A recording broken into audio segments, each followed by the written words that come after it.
Muy buena tarde, todas que estamos aquí presentes. Doctor Daniel Márquez Gómez, muy buena tarde. Vamos a dar inicio entonces a esta segunda conferencia intitulada ¿Para qué nos prepara la universidad?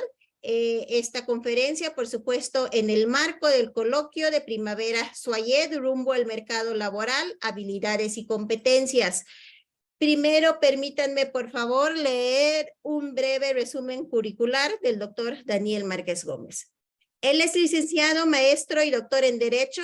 También es licenciado en Filosofía, todas por la Universidad Nacional Autónoma de México. Entre sus actividades profesionales destaca el litigio y el servicio público. Ha impartido clases en diversas universidades públicas y privadas. También ha sido conferencista en Costa Rica, en China, en Francia, en Ecuador, en Guatemala y México, por supuesto. Es autor de varios artículos y libros. Fue coordinador de la Unidad de Planeación de Relaciones Institucionales y de la Biblioteca del Instituto de Investigaciones Jurídicas de la UNAM.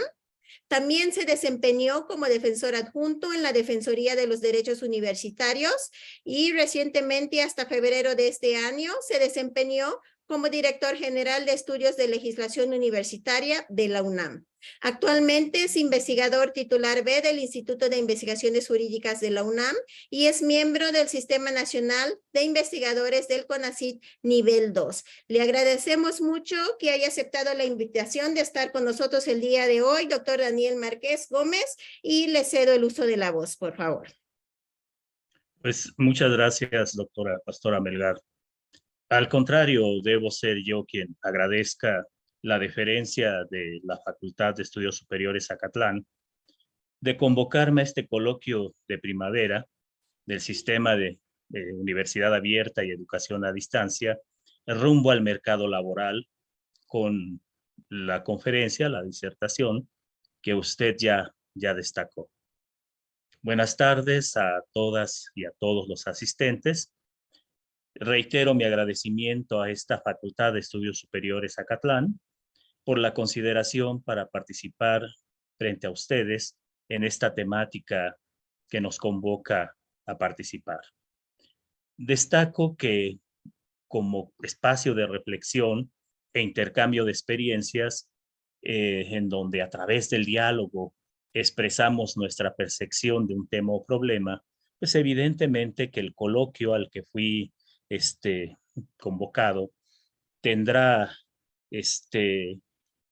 por una parte un espacio de exposición de un servidor y por la otra el espacio en donde ustedes a través de sus preguntas ayudarán a construir este diálogo característico de los coloquios.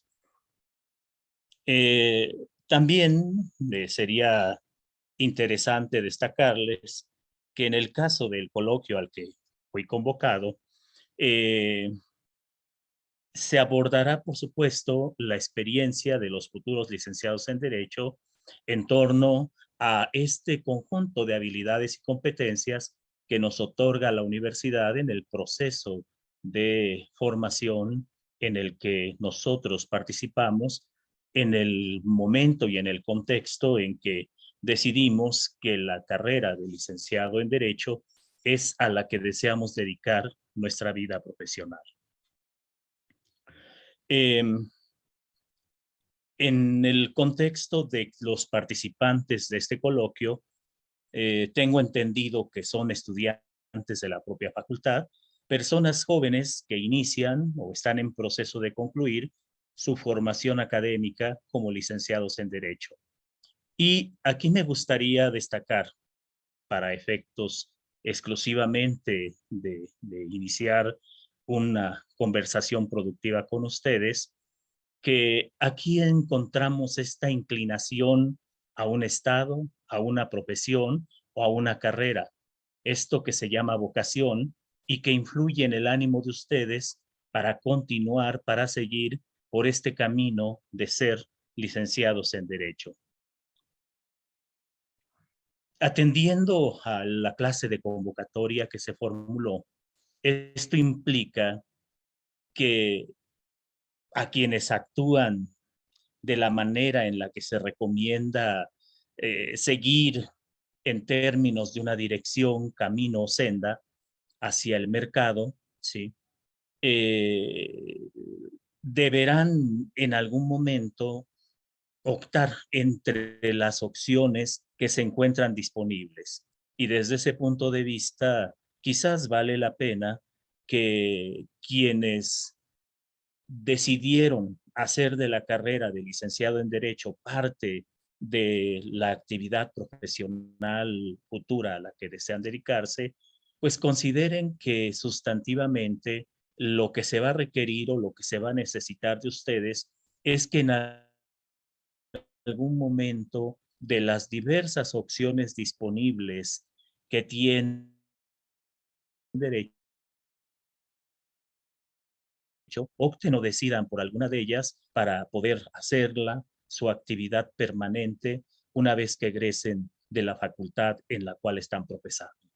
Entonces, tal vez ya nos acostumbramos en nuestra carrera a las conceptualizaciones, a las definiciones.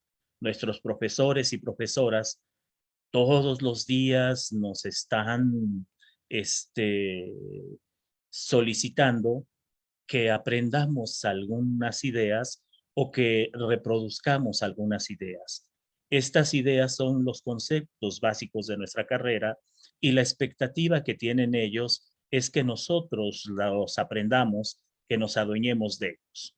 Y bueno, yo les diría que, por ejemplo, ustedes se aprenden definiciones de derecho, ustedes aprenden lo que son las diversas ramas del conocimiento jurídico, público-privado, aprenden también, por supuesto, los diversos campos especializados de la teoría económica, de la filosofía del derecho, de la teoría del derecho, y ¿por qué no?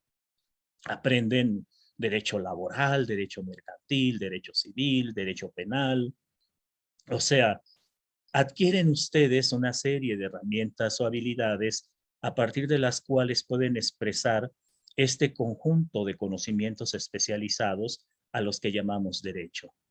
Y desde este contexto, eh, dado que ustedes son jóvenes estudiantes y con un ánimo, con un deseo bastante importante de obtener conocimientos de sus profesores, quiero disculparme si me pongo en modo docente y les comento que el mercado laboral es aquel donde concluyen la oferta y la demanda de trabajo y que la oferta de trabajo está formada por el conjunto de personas que están dispuestas a prestar su fuerza de trabajo y la demanda de trabajo por el conjunto de espacios que pueden ser empresas o personas físicas que demandan los servicios que ustedes van a ofertar una vez que concluyan su formación como licenciados en Derecho. En ese sentido, ustedes deberán, y perdónenme si lo consideran demasiado liberal o brutalmente neoliberal, yo no inventé el concepto o término de mercado de trabajo, pero pues es el espacio en donde ustedes van a ofrecerle a quien los requiera los servicios que ustedes pueden ofertar en términos de la capacitación que obtuvieron en la universidad. Y ustedes estarán en la espera de que alguna persona o institución los contrate. Para muchos de ustedes posiblemente será una experiencia relativamente novedosa. Para otros, quizás sea un camino que iniciaron desde hace muchos años. Si ustedes han tenido la experiencia que un servidor a su vez obtuvo del proceso formativo, en el cual obtuvo su capacitación como licenciado en Derecho, pues quizás les tocó estar trabajando y a su vez estar estudiando. O quizás muchos de ustedes estén trabajando y a su vez estén estudiando.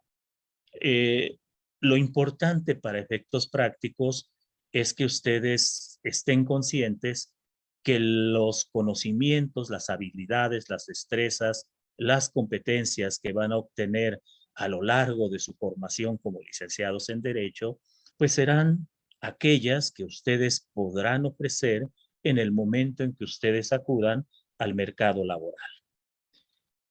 Y desde este punto de vista, si ustedes leen el perfil de ingreso a su carrera, se encuentran con lo siguiente.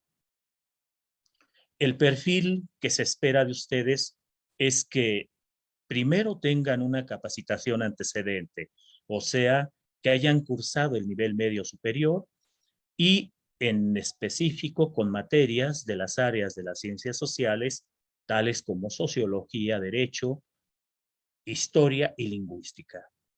Si ustedes son acuciosos en torno al contenido de estas materias, de este contenido de las ciencias sociales, pues posiblemente ustedes podrán aceptar que la sociología les va a brindar habilidades y competencias vinculadas no solamente con la comprensión del entorno social en el cual se generan los fenómenos jurídicos, sino que a su vez les va a permitir entender la trascendencia de los procesos de socialización. Al final, la carrera que ustedes eligieron se ejerce precisamente en el espacio societario. Y hoy que las cuestiones de naturaleza geopolítica o que en los espacios de las políticas internas de los estados se advierten demasiadas fisuras en torno a la posibilidad de entendimiento, pues quizás se vuelve más trascendente que ustedes reiteren esta competencia asociada precisamente a la interacción con los otros. Esta competencia que está a su vez articulada en torno a las comprensiones de lo que hacemos como personas en una colectividad. El derecho, pues, evidentemente, que dado que es la especialización a la que ustedes accedieron, pues trata de proporcionarles una serie de herramientas o comprensiones en torno a esta manera tan especial que data desde el famoso Código de Hammurabi, que viene evolucionando en el Código de Manú, en las leyes de Ciro, que lo vemos en la ley de las 12 tablas y que de alguna manera se va proyectando en la historia a través del derecho romano y que termina impactando de alguna manera en diversas formas de resolver los conflictos en colectividades. Desde ese punto de vista, dado que la conflictividad será uno de los elementos sustanciales a los que ustedes deberán enfrentarse en su carrera, pues es prudente que ustedes conozcan las maneras en las cuales nuestra colectividad ha resuelto los problemas que son susceptibles de solucionarse a través de esta herramienta llamada derecho. En el caso de la historia, quizás ustedes recuerden, quizás alguno de sus maestros se las ha mencionado, que la historia es la maestra de la vida. Y como maestra de la vida, a veces nosotros requerimos acceder a estas lecciones que nos ha brindado este, este decurso del tiempo, este proceso de naturaleza diacrónica, para que al entender cómo los pueblos de la antigüedad resolvieron sus problemas, estemos en actitud de aplicar esas enseñanzas a las problemáticas nuevas que surjan en el contorno, en el contexto en el cual ejerceremos nuestra profesión. Y bueno, la última, la lingüística, si aceptamos que está asociada al lenguaje y si consideramos además que el ser licenciado en Derecho implica el contar con habilidades, por lo menos básicas, no quiero decir eh, habilidades superlativas o excelentes de comunicación, pues evidentemente que ustedes requieren relacionarse con el signo lingüístico, ustedes requieren ver cuál es la utilidad de este signo en los procesos que ustedes decidan iniciar y sobre todo también habría que aceptar que en el contexto del derecho, una vez que salimos de este gran marco de referencia que es la norma, pues entramos a un tipo de referentes en donde está presente el lenguaje. No de embalde, hay una escuela del pensamiento jurídico que aborda el análisis de los problemas del derecho a partir de la herramienta del lenguaje. Y es toda esta corriente que se denomina analítica. Después, si siguen avanzando, dice que ustedes deben contar con conocimientos de cultura general y estar bien preparados en historia universal y de México. La cultura es todo lo que hacemos las personas en el contorno de esto que denominamos civilización. La cultura, evidentemente, es necesaria no solo en el contexto de la comprensión de lo que hacen los otros en los espacios societarios, sino también la cultura es de trascendencia en la medida en que conociendo a una persona desde la dimensión de su cultura, estaremos en posibilidad de establecer relaciones provechosas, apropiadas, ¿sí? Adecuadas con esa persona. Y evidentemente que ustedes, como grandes observadores que son de la realidad del país, pues entienden que tenemos diversas manifestaciones, expresiones de cultura y que hay grupos sociales que de una u otra manera están en ese contexto expresando su cultura. No es lo mismo, por ejemplo, ir al famoso barrio de la Rinconada y hablar de la cultura en los términos en los que ahí se acostumbra, ¿sí? O acudir, por ejemplo, a tribunales o a otros espacios donde la cultura tiende a tener fuertes contextos o contornos de formalidad, ¿sí? ¿Y qué puedo decir de la historia? Ya habíamos dicho que la historia es la maestra de la vida y que nos aporta lecciones. Bueno, la historia universal tiene fuertes vasos comunicantes con la historia nacional. Y si me permiten, puedo citar un ejemplo. El constitucionalismo mexicano, pues abreva en alguna medida tanto de las experiencias de las revoluciones norteamericana y francesa, ¿sí? Las revoluciones de 1776 y 1789, pero además hay contextos como la doctrina Monroe, por ejemplo, como la acción de las logias masónicas en México, como las invasiones de potencias extranjeras al país, que han ido perfilando la comprensión de lo que es nuestro derecho y el porqué de la clase de instituciones que tenemos actualmente en el constitucionalismo del 16-17. Y bueno, seguimos ahora con la lógica. Si ustedes recuerdan, eh, parte de los debates está en torno al uso de estas herramientas que se llaman ni más ni menos que subsunción y ponderación. La subsunción y la ponderación en rigor estricto son herramientas lógicas. En el caso de la subsunción, pues tenemos que se construye un silogismo y que en ese silogismo hay una premisa mayor, una premisa menor y una conclusión, y que tanto la premisa mayor como la premisa menor están asociadas tanto a la ley como al contexto fáctico, y la conclusión termina de alguna manera expresando lo que se espera de quien está construyendo ese silogismo en términos de resolución del problema destacado en la premisa mayor.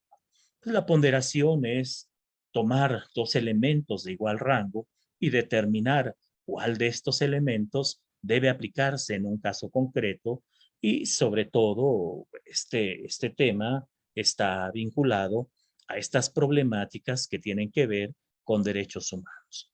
¿Y qué debo decir de la ética? La ética la podemos ver como principios que orientan precisamente la toma de decisiones Y aquí vale la pena destacar que en una dimensión metajurídica, pues el derecho tiene siempre elementos de naturaleza ética, pero también la ética tiene que ver con el carácter, con la forma de ser. Y ojalá ustedes estén de acuerdo conmigo con que el licenciado en Derecho, pues tiene que ser no solamente un gran conocedor de saberes, un gran cultor de conocimientos, sino que también el licenciado en Derecho tiene la responsabilidad precisamente de contar con un carácter para enfrentar las vicisitudes que siempre están presentes en el ejercicio de la profesión. A veces obtener decisiones jurisdiccionales desfavorables, eh, contar con personas que tal vez no entienden la profundidad de lo que hace el abogado y que no le aportan los medios, los elementos para hacer valer los argumentos legales necesarios, ver la injusticia, sobre todo los que se dediquen a las ramas del derecho penal o fiscal, y aceptar que esta injusticia pues debe de alguna manera resolverse a través de los cauces institucionales.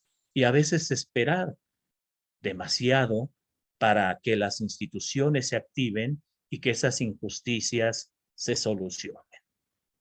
Desde este contexto, bueno, aquí hay que ver también temas como la geografía política de México.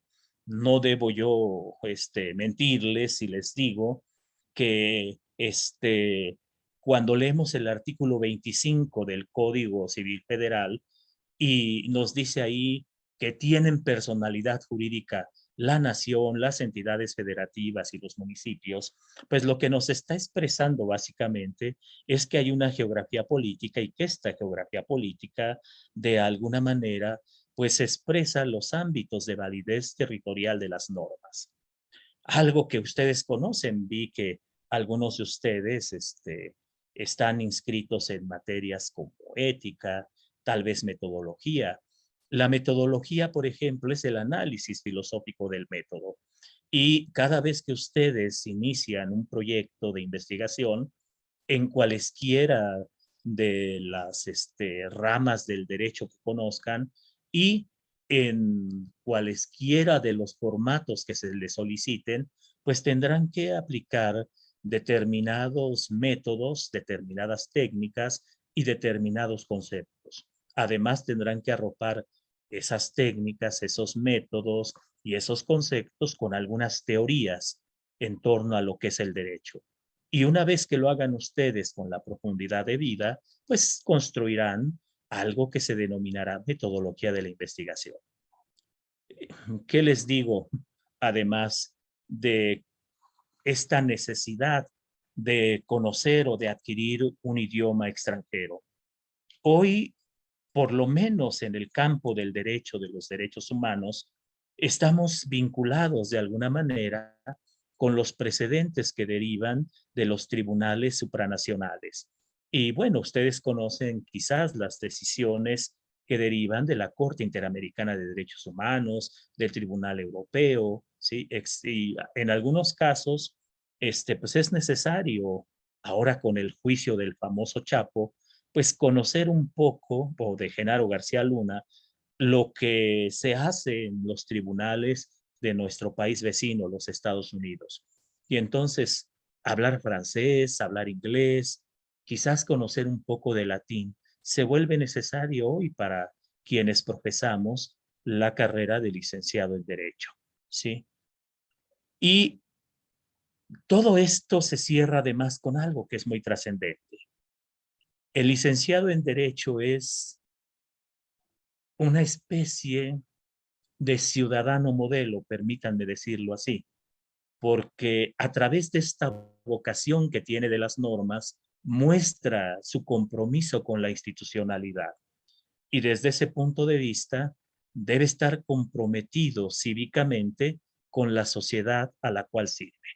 Esto quiere decir que no solamente debe estar enterado de los eventos sustantivos que orientan la construcción de la capacidad de responder como ciudadanos en determinados procesos o momentos.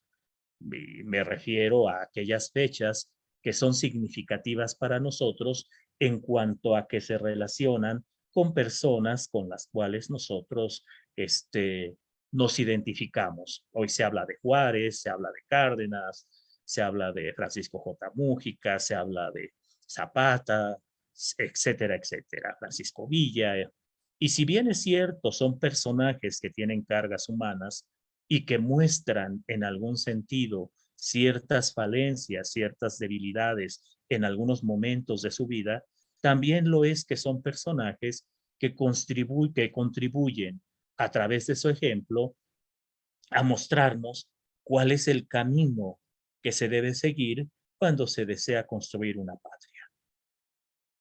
Entonces, si se dan cuenta, todo esto que se les pide son las capacidades o competencias que ustedes van adquiriendo a través de su formación, ¿sí? Como licenciados en Derecho.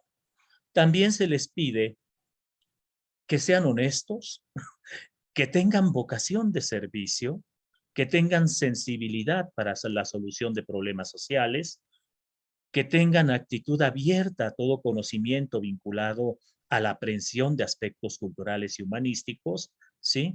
Y que acepten que esos aspectos culturales y humanísticos se asocien a la justicia y a la equidad.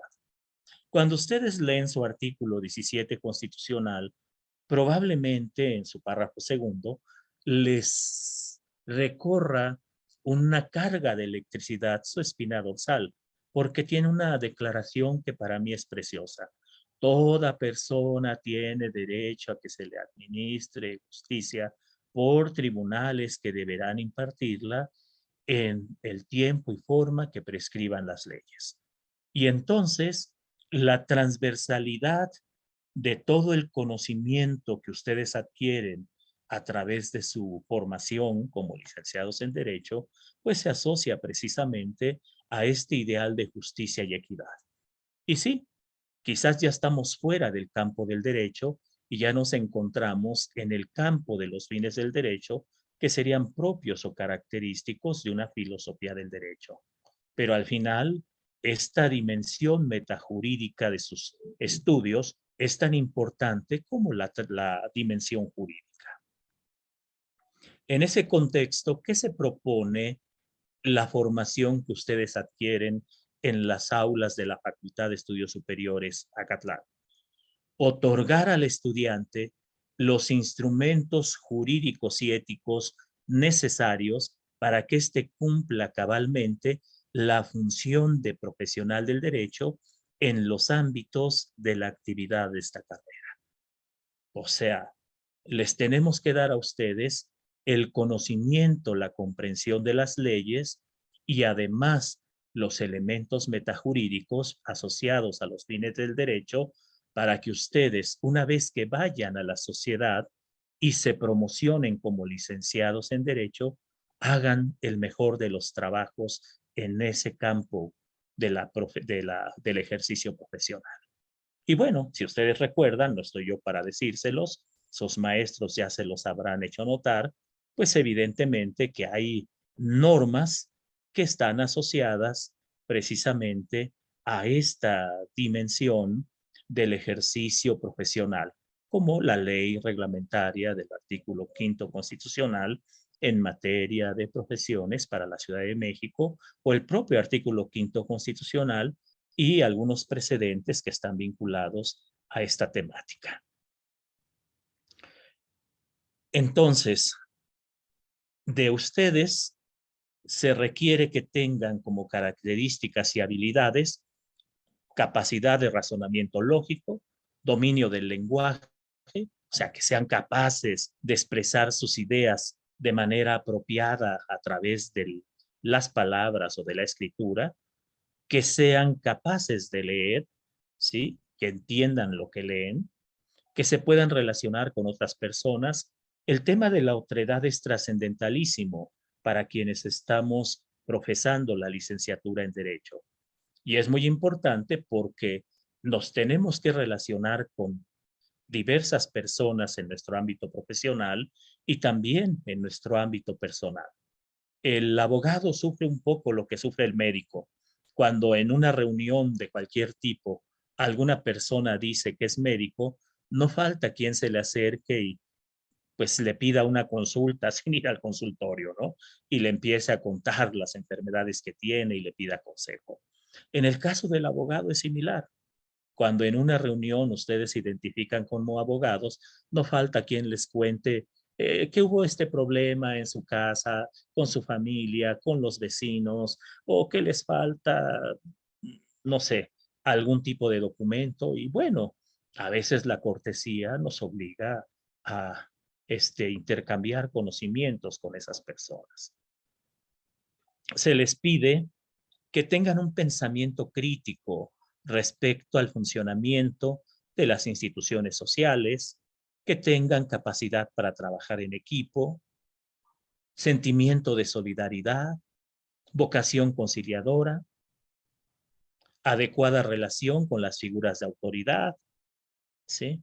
Preparación para analizar los problemas que se les presentan y formular soluciones, ingenio creativo, capacidad de análisis y síntesis, cuestionamiento e investigación, capacidad para la toma de decisiones sin instrucciones precisas, interés por los problemas sociales, manejo adecuado de la expresión oral y escrita, comprensión y gusto por la lectura y el debate, manejo básico de herramientas de tecnologías de la información y comunicación, capacidad de análisis y síntesis, actitud positiva hacia el aprendizaje, amplio sentido de responsabilidad y compromiso por el estudio, sentido humanista, social, crítico, ético y de respeto por la diversidad, vocación de servicio, que le dediquen tiempo al estudio, estudia, dice un decálogo del abogado, el derecho se transforma constantemente y si no estudias, cada vez serás menos abogado.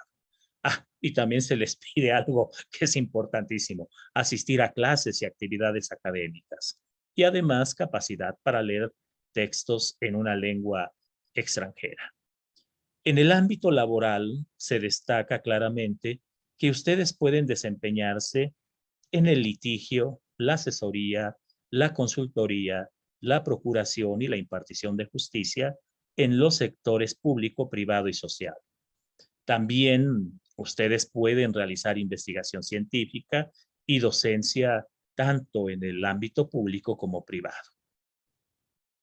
Eh, Tal vez valdría la pena que yo les destacara un poco el tamaño de su profesión. Eh,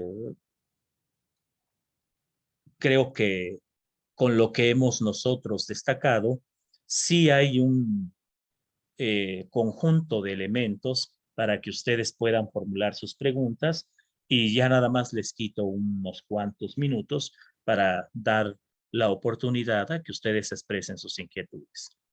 En el año de 2014, el Instituto Nacional de Estadística y Geografía eh, realizó una encuesta a propósito del Día del Abogado, que como ustedes saben es el 12 de julio, y destacó, por ejemplo, que la población ocupada como abogado en México es poco más o menos de 321,000 personas. De esas 321,000 personas, 58% son hombres y 42% mujeres. Además, nuestros compañeros de profesión representan el 0.7% de la población ocupada del país. Y en la Ciudad de México, en Morelos y en el Estado de México, hay un abogado por cada 100, ¿sí? De las personas ocupadas de otras profesiones o de otras actividades productivas. La edad promedio de abogados es de 37.4 años y el grado promedio de escolaridad es de 16.7 años, lo que equivale a 5 años aprobados en la licenciatura de Derecho o bien cerca de un año de posgrado, cuando la carrera de licenciado en Derecho solo exige 4 años. Y en promedio ustedes ganan por hora trabajada, bueno, ustedes deberán ganar cuando accedan al mercado laboral 73 pesos por hora, que no es un gran salario si se dan cuenta. Y en la encuesta sobre la percepción pública de la ciencia y la tecnología de 2017, se ven los contextos de respetabilidad.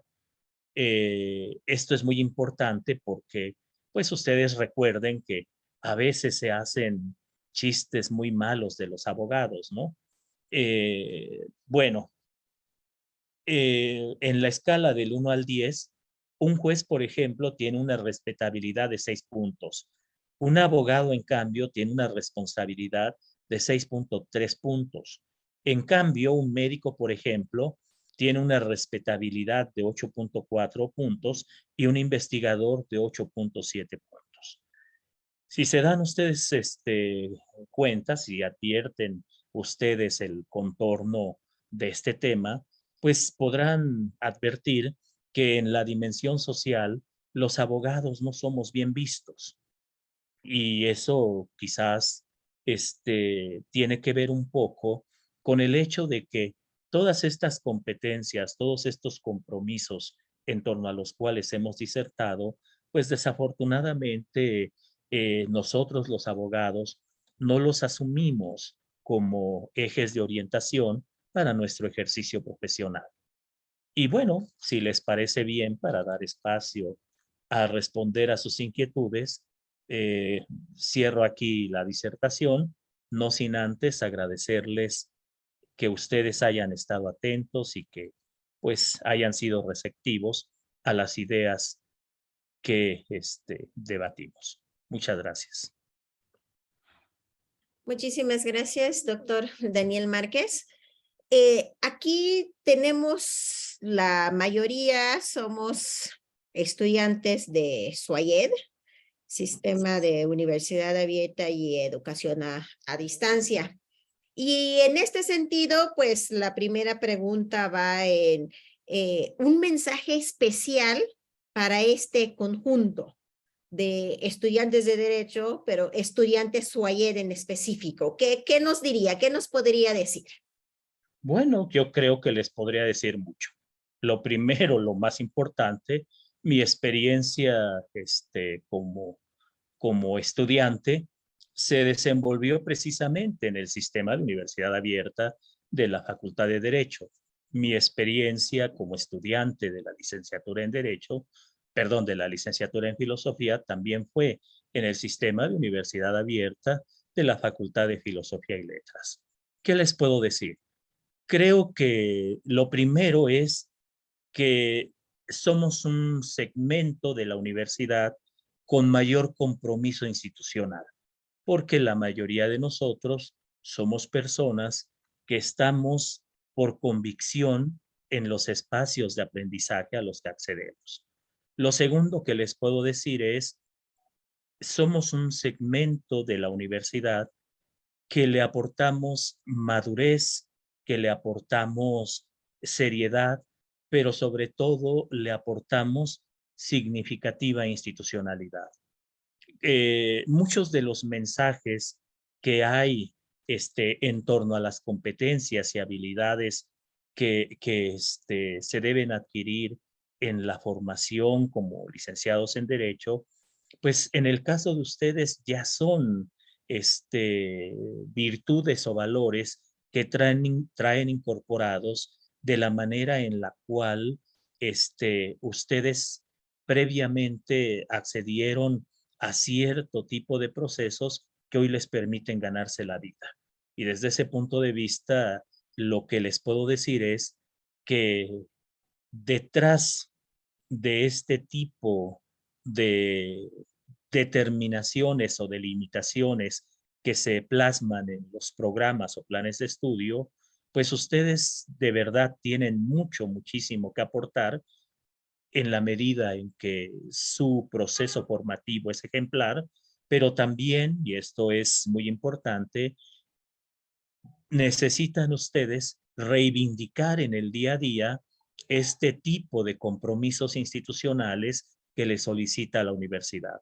Y necesitan hacerlo porque a veces, por la carga de responsabilidades que tienen, tratan de encontrar los atajos o las vías más sencillas para resolver las problemáticas, ¿sí?, que se les presentan en el contexto de su formación. O sea, por una parte, ustedes son un ejemplo y por la otra, ustedes pueden transformarse en un antiejemplo. Ese sería el mensaje. El mensaje sería, intenten honrar en el día a día los compromisos institucionales que se les solicitan. Muy bien. Doctor, le voy a dar 3 preguntas para que los vaya tomando nota y luego les dé respuesta, por favor. Tenemos una pregunta de Imelda Hernández Machuca que nos dice, bueno, aquí son 2 preguntas. Primero nos dice, ¿qué importancia tiene el tema de derechos humanos en la actualidad y en el futuro? Y la otra pregunta es, ¿considera que a pesar de la edad, mayores de 35 años, podemos hacer una buena carrera en nuestro quehacer profesional como abogados aún después de egresar? Tenemos también otra pregunta, bueno, un par de preguntas de Leticia Sánchez Sánchez. Ella nos pregunta, ¿a qué se debe que tenemos tan poca credibilidad? Y la siguiente pregunta es, ¿cuál sería su recomendación para modificar esa percepción de los abogados?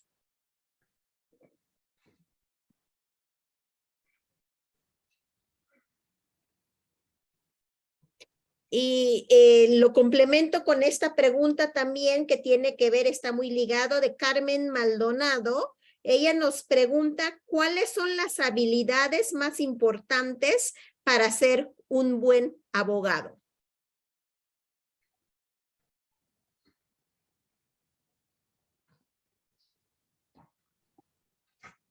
¿Sí? Sí, doctora, adelante. Ok. En el caso de Imelda Hernández, miren, el tema de los derechos humanos, para mí es de importancia superlativa en el derecho. Muchos de nosotros creemos que el 10 de junio de 2011 se inventaron los derechos humanos en México y no es así. En el artículo primero de la Constitución de 1857 se decía con toda claridad que los derechos del hombre son el fin de las instituciones sociales, ¿sí? Y si nos retrotraemos en el tiempo, vemos que el 26 de agosto, bueno, primero el 10 de diciembre de 1948 se emite la Declaración Universal de los Derechos Humanos, ¿sí?, como un pequeño antecedente. El 26 de agosto de 1789, la Declaración de los Derechos del Hombre y del Ciudadano. Ahí también está la famosa Declaración de los Derechos de la Mujer y la Ciudadana de Olympia de Gouges, por ejemplo, ¿sí? Y vamos advirtiendo, si nos retrotraemos en la historia, que el derecho de alguna manera ha servido como una especie de herramienta que visibiliza al ser humano. Sí, hemos tenido barbaridades en nombre del derecho, eso es evidente, pero también hemos logrado actos civilizatorios de trascendencia con los derechos humanos. Desde este punto de vista, hoy para mí, sobre todo a partir de una pandemia, de la famosa pandemia de la SARS-CoV-2, que nos encerró en nuestras casas, que nos obligó de alguna manera a negar la vigencia de los derechos humanos y que incluso un derecho tan básico como el derecho humano a la salud se precarizó en ese momento de nuestras vidas, pues hoy se vuelven importantes porque serán las herramientas a partir de las cuales estaremos nosotros obligados a valorar lo que haga el Estado, lo que haga el gobierno. Y vemos, por ejemplo, problemas de acceso a la justicia, vemos, por ejemplo, problemas relacionados con el derecho a la alimentación, al agua potable, al medio ambiente. Vemos temas como la negación del derecho a la paz. Hoy vemos a naciones como están significativamente construyendo, generando tensiones políticas y llevándonos precisamente a la pérdida de estabilidad social. Y la única manera que tenemos nosotros, los seres humanos, para detener muchas de las barbaries asociadas a esos problemas, pues es precisamente esta herramienta llamada derechos humanos. Entonces, sí diría yo que tanto en el pasado como en el momento actual, los derechos humanos están llamados a, por una parte, mostrar este contexto de dignidad que tenemos las personas para ser precisamente titulares de derechos. Y por la otra, es el conjunto de obligaciones que se le pueden imponer al Estado y que pueden obligar a los políticos a mirarnos otra vez como personas. Creo que con eso respondería esta primera parte de la pregunta. La segunda, no, yo sí tengo un lío porque tengo 62 años y cuando me preguntan de la edad, yo digo, estoy viejo ya, pero aún así siento que puedo aportar mucho todavía eh, a la profesión, ¿sí? Cuando yo estudiaba en el sistema de universidad abierta, tenía yo en ese tiempo, creo que 30 años, si no mal recuerdo, pero teníamos compañeros de 70 años, compañeros que aún así sentían que aportaban algo. Y yo lo pondría en esta dimensión, Imelda. No es la edad puede ser la que usted desee. Lo que creo que es trascendente es la actitud, es la motivación, es el entender que lo que hacemos nos transforma como personas y transforma al mundo. Y yo soy de los que sostienen que nunca es tarde para empezar, ¿sí? O sea, si no lo hice yo cuando tenía 30 años, lo puedo hacer a mis 40, a mis 50, a mis 60, a mis 70. ¿Tiene sentido? Sí, Imelda. Tiene sentido en la medida en la cual lo verdaderamente trascendente es la huella que nosotros tejemos, no solamente en nuestro entorno familiar, sino en la humanidad. Y créame, Imelda, lo que está usted haciendo vale mucho la pena, ¿sí? Muchas Eh, gracias. Perdón que abra mi micrófono, pero agradezco de verdad sus respuestas porque eso me ayudan y yo creo que a muchos a seguir y que no nos importe la edad, ¿no? Sino no, la edad no es el consejo importante, que usted nos da y le agradezco de verdad. Muchas gracias. sin problema, Imelda. Leticia Sánchez. Um, la poca credibilidad. Mire, tenemos el problema de que a veces unas cuantas manzanas podridas pudren el barril, a las manzanas del barril, ¿sí? Y eso es una tristeza, porque a veces no se evalúa a los abogados por el proceso de soluciones que aportan a la colectividad. Todos los días, si usted va a cualquier tribunal, ya sea aquí en la capital del país o en cualquier otra entidad federativa, se va a encontrar a muchos abogados haciendo el papel de jueces, de secretarios, haciendo el papel de abogados de una parte o de la otra, resolviendo conflictiva social. Hay abogados que se corrompen, sí. Está aquel famoso chiste, ¿no? En qué se parece un abogado a un plátano, en que no hay ninguno derecho. Está ese otro chiste raro que dicen, se deja un billete de $100 en una habitación en donde está Santa Claus un abogado que cobra mucho, un abogado que cobra poco, y se preguntan quién toma el billete de $100 y la respuesta que se da es, pues, el abogado que cobra mucho, porque los otros dos son personajes de ficción, ¿sí? Está este otro chiste que dice que en Estados Unidos han empezado a hacer experimentos con abogados en lugar de con cobayos, porque los abogados son más numerosos y dan menos lástima que los animalitos y así por el estilo. Pero hay que aceptar algo, hay que aceptar que detrás de las conductas de corrupción hay un abogado aconsejando cómo corromperse. Detrás de las conductas de evasión a la ley hay un abogado aconsejando cómo evadir la ley. Hay que aceptar que detrás del engaño que se le hace a algunas personas en sus litigios, hay abogados haciéndolo. Incluso hay abogados que no aceptan, que no tienen los conocimientos y deciden patrocinar litigios para los que no están preparados. El resultado luego es desastroso y junto con ese desastre se abona al desprestigio de la profesión. Y no quiero decir, ¿sí?, todo este gran conjunto de personas que sin tener el título de licenciados en Derecho se dedican a hacer gestoría y es una gestoría que en muchas ocasiones termina realizándose en fraude a las partes demandantes. Entonces, Leticia Sánchez, hay que aceptar la parte de responsabilidad que nos toca en esta falta de credibilidad.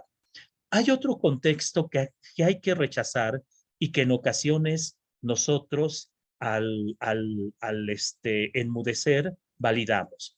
Y es ese contexto en donde desde el gobierno, desde algunas profesiones, se acusa a los abogados de algo que evidentemente tiene que ver con su ignorancia, con su incompetencia, con su incapacidad de quienes desde el gobierno, desde esos espacios, gestionan los problemas que tienen una solución jurídica, ¿sí?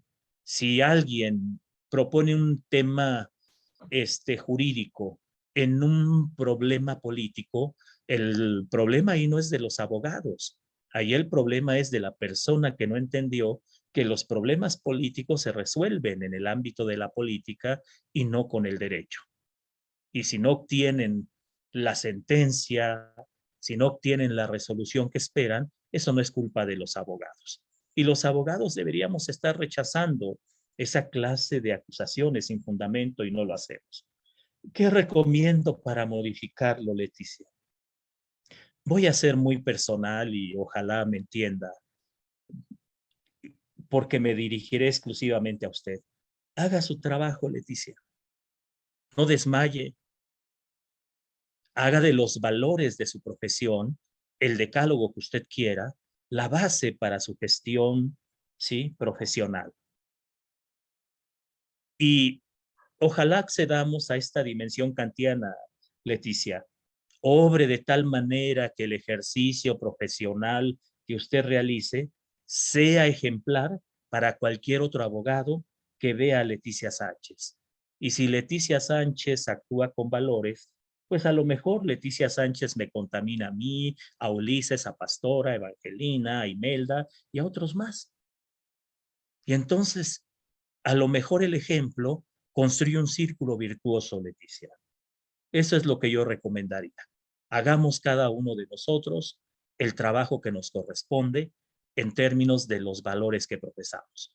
Y aquí habría que decirles que desafortunadamente la sociedad enarbola peligrosamente antivalores, poder, dinero, ¿sí?, belleza, se transforman a veces en los mecanismos a partir de los cuales muchas personas deciden orientar su vida.